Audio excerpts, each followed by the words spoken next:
these guys are really, bad people. And I thought about it, and I realized the Illuminati and all their servants are about 10,000 people. Everybody below them, if they knew what the 10,000 were doing, they would be furious and rip them out of their houses and hang them from the nearest lamppost, right? Mm. So, and the Chinese have 6 million, so that's 600 to 1 odds, right? More specifically, it would be 10 professional assassins for each member of the Illuminati and their servants, right? So, basically, it's checkmate for them. And the question is how to bring this out to the public and make this a formal thing.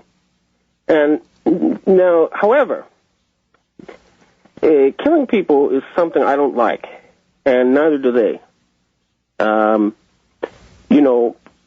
So the first order of business is to try to talk before things get radical. But the point is, there is a technical ability to wipe them all out within a matter of hours. They would all be assassinated. But instead, I think they're going to be offered an opportunity. I know they're going to be offered an opportunity to surrender. Will you be playing a role in making such an offer?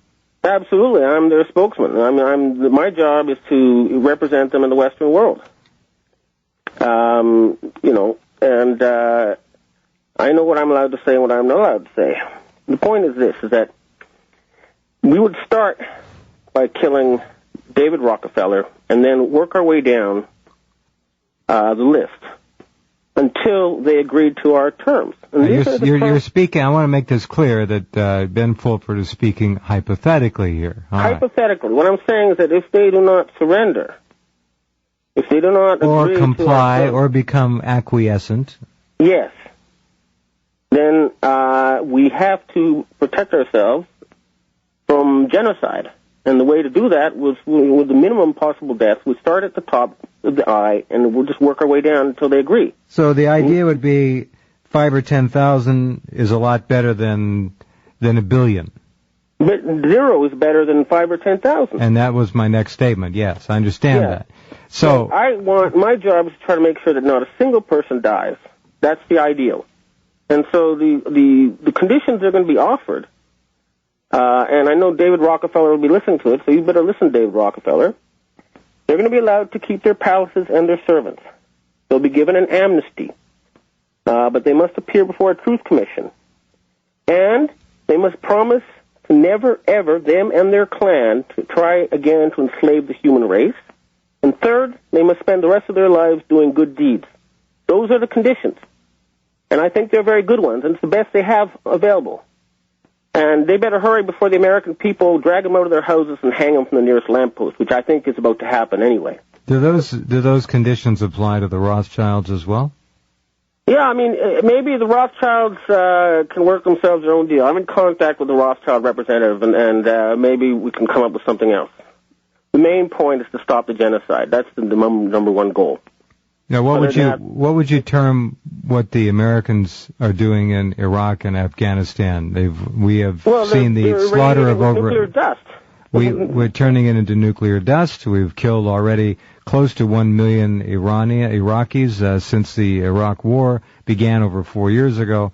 The threat now to invade Iran, a country of 70 to 80 million people, is quite clearly on the front burner again.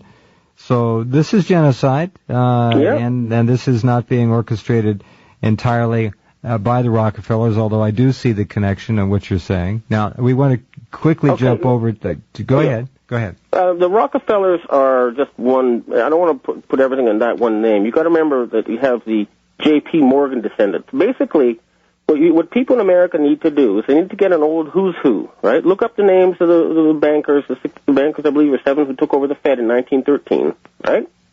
Get the who's who's and look up all their descendants. And then capture all the males.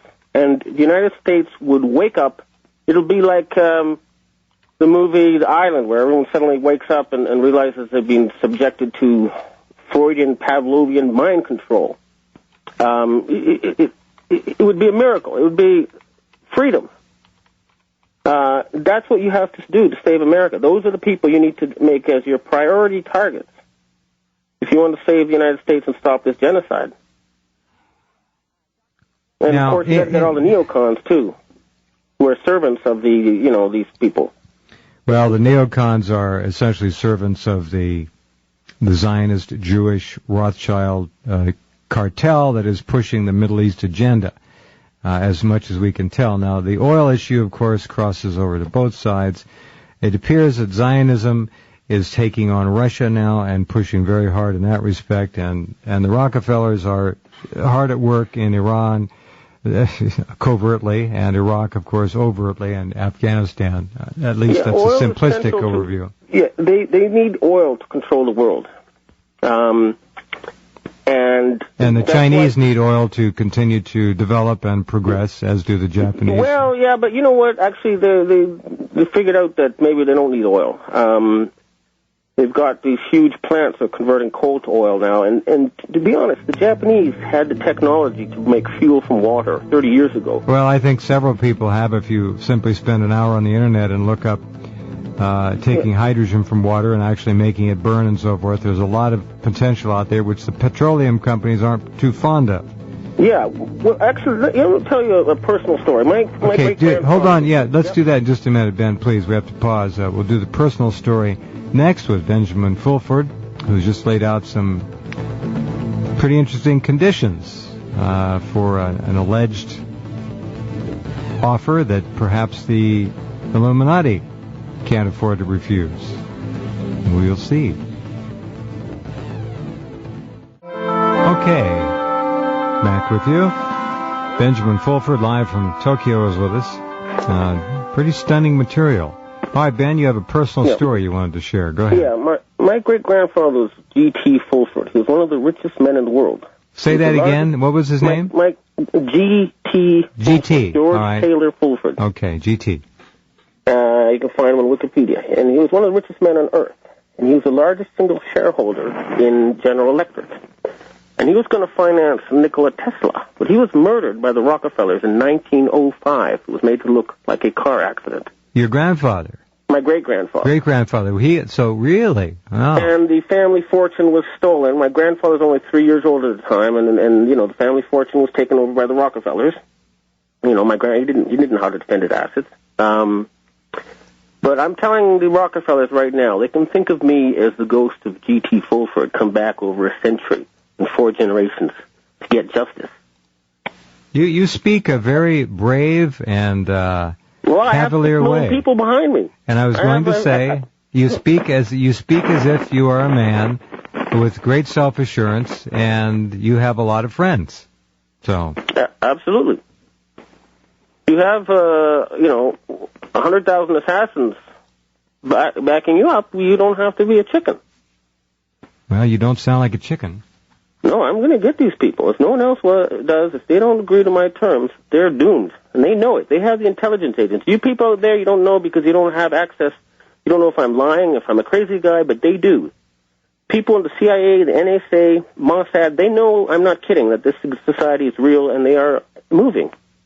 And so they realize this is not a bluff. This is a promise.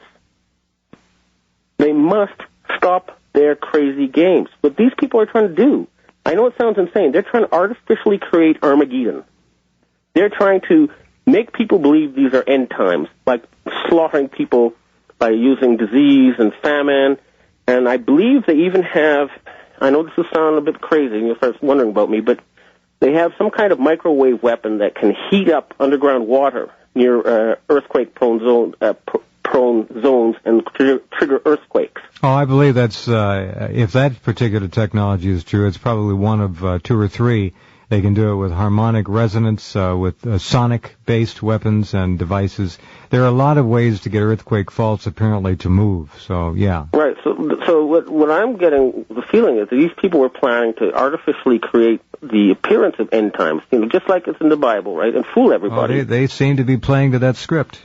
Yeah, and you must not be fooled, because this has nothing to do with, anything spiritual or otherworldly. This is right here on this earth. And the cult these people represent, I mean, they've been known by folklore over the years. You have to start with Nimrod, the Babylonian tyrant, and then Hammurabi. Hammurabi is known to the Jews as Abraham. He was a Babylonian tyrant, a slave driver. And these people have had a secret sect of